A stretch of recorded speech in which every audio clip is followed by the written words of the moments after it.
দর্শক বন্ধুরা, welcome back to my YouTube channel. বন্ধুরা, আমার ইউটিউব চ্যানেলে আপনাদের সকলকে স্বাগত জানাই। তো চলুন বিভিন্ন স্বনামধন্য পত্র পত্রিকায় প্রকাশিত কয়েকটি বিশেষ খবর দেখে নেওয়া যাক। স্যান্দনে প্রকাশিত বিশেষ খবরটি হলো ডিএ ঘোষণা হবে। সরকার পরিবর্তনের পর কয়েক মাস বিরোধী কর্মচারী সংগঠনের নেতা ও কর্মচারীরা চুপচাপ ছিলেন। দমন পীড়ন বা বদলির ভয়ে তাদের মুখে কোনো শব্দ ছিল না।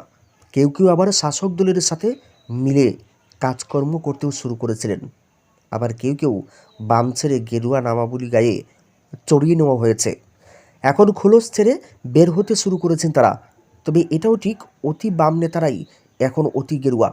মূলত তারাই বিভিন্ন সরকারি দপ্তরে হর্তাকর্তা বিধাতা। আর এতেই এখন কর্মসংস্কৃতি লাটে উঠেছে। গত বিধানসভা ভোটে বিজেপিকে কর্মচারীরা যে ভোট দেননি তা বিভিন্ন অনুষ্ঠানে স্বীকারও করেছেন মুখ্যমন্ত্রী। কর্মচারীদের মোট 20% দিয়ে দেওয়ার পরেও কেন তারা শাসক শিবিরকে ভোট দেয়নি তা তদন্ত করা হবে বলে জানিয়েছিলেন তিনি। তদন্তও করা হয়েছে, কিন্তু তদন্তে কী বেরিয়ে এলো তা জানা যায়নি। সামনেই লোকসভা ভোট। ভোটের আগে হয়তো কর্মচারীদের সন্তুষ্ট করতে এক কিস্তি মহার্ঘ ভাতা দেওয়া হবে। কত দেওয়া হবে তা নিয়ে বিশ্লেষণ চলছে অন্দরে। তবে প্রতিটি সরকারি অফিসে জোটবদ্ধ হচ্ছে বিরোধী কর্মচারী সংগঠন। গত 5 বছরে কর্মচারী বঞ্চনাকেই হাতিয়ার করেছে বাম কর্মচারী সংগঠনের নেতারা। ডিএর খবর নেই। কেন্দ্রীয় সরকারের কর্মচারীদের মধ্যে রাজ্য সরকারের কর্মচারীদের তফাৎ বাড়ছে। বিভিন্ন সরকারি দপ্তরে এখন বাম কর্মচারী সংগঠনের নেতারা নিজেদের রং দেখাতে শুরু করে দিয়েছেন। আর কংগ্রেসের কর্মচারী সংগঠন বা ফেডারেশনের এখন তেমন অস্তিত্ব নেই। ফলে হগব সংগঠনের নেতারাই বিভিন্ন সরকারি দপ্তরে মাথা তুলছেন। বাম কর্মচারী নেতাদের বাগে আনতে শাসক দলীয় কর্মচারী নেতারা রীতিমতো হিমশিম খাচ্ছেন।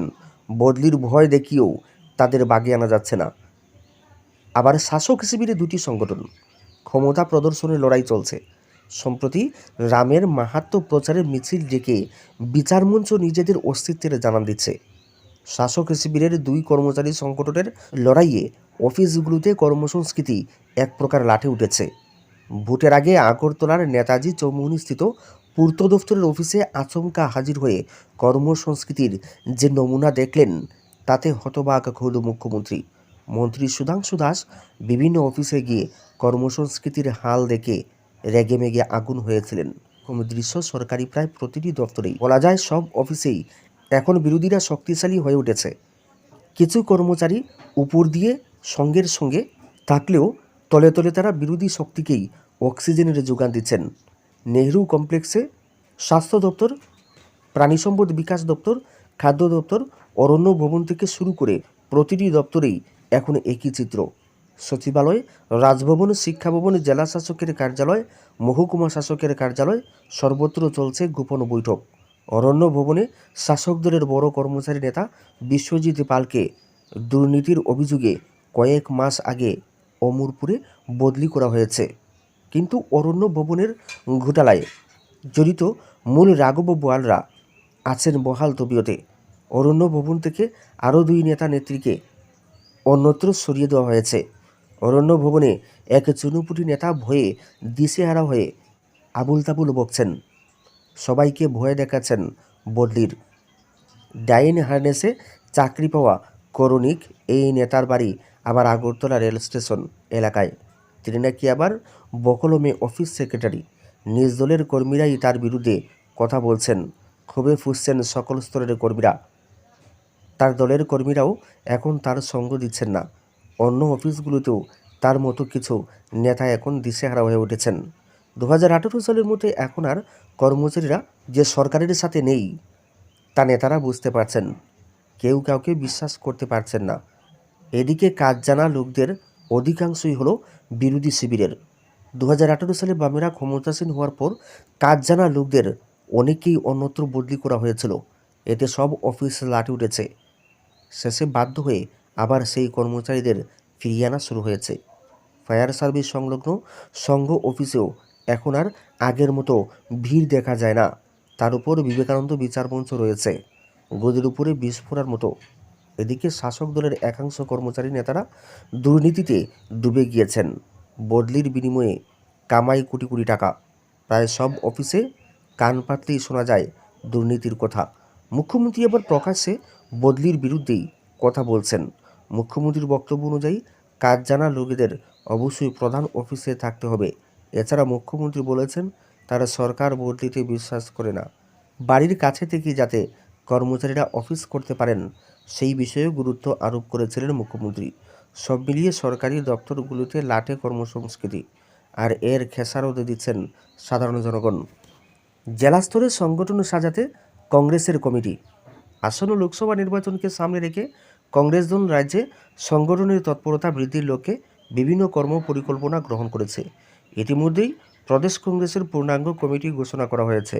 পূর্ণাঙ্গ কমিটির গুরুত্বপূর্ণ বৈঠক শেষে আনুষ্ঠানিকভাবে ইশতেহার কমিটি এবং জেলা পর্যবেক্ষকদের নাম ঘোষণা করা হয়েছে।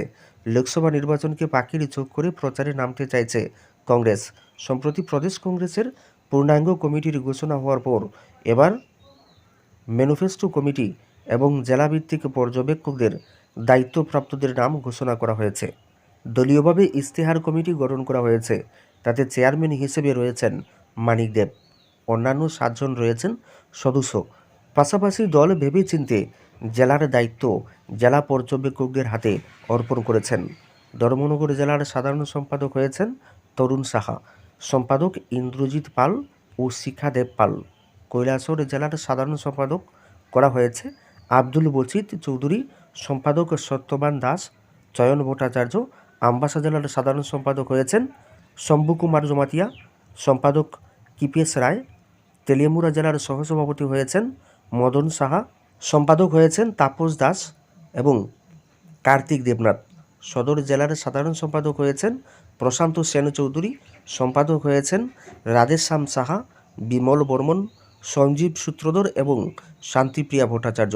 বিশালগড় জেলার সাধারণ সম্পাদক হয়েছেন দিলীপ কুমার দেব, সম্পাদক জয়দীপ রায়বর্মন এবং মালবিকা পোদ্দার।